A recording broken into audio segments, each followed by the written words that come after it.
Mbrëmja qendrore që përfaqëson simbolikën e festave të fundvitit në qytetin e Korçës ka bashkuar nxënës nga shkollat nëntëvjeçare të qytetit dhe njësive administrative. Në këtë aktivitet janë vlerësuar 318 nxënës ekselent, të cilët janë dalluar për rezultatet e shkëlqyera në mësime gjatë këtij viti shkollor. Sot në qytetin e fëmijëve, 318 nxënës të shkëlqyer të shkollave nëntëvjeçare nga qyteti dhe njësitë administrative u vlerësuan me dhurata simbolike nga Bashkia Korç për arritjet e tyre gjatë këtij viti shkollor. Ky është një vlerësim për punën, për kushtimin dhe suksesin e tyre, si dhe për mbështetjen e mësuesve dhe familjeve.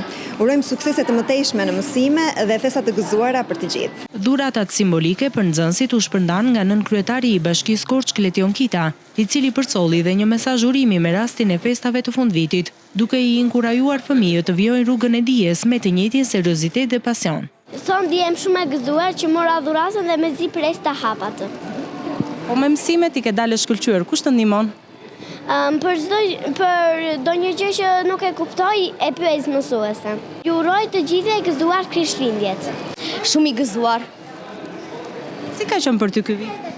Shumë i mirë. Ndihem shumë mirë që kam këtë dhuratë të madhe edhe gëzuar vitin e ri. Unë ndihem shumë e gëzuar që mora këtë dhuratë. Të mësojnë shumë që të vinë tek qyteza e fëmijëve, tek mbrëmja qendrore. Në një atmosferë festive në ambientet e qytetës së fëmijëve, në bashkëpunim me Qendrën Kulturore Mihal Grameno, u realizua ceremonia e shpërndarjes së dhuratave për nxënësit ekselent, shoqëruar dhe me një program festiv.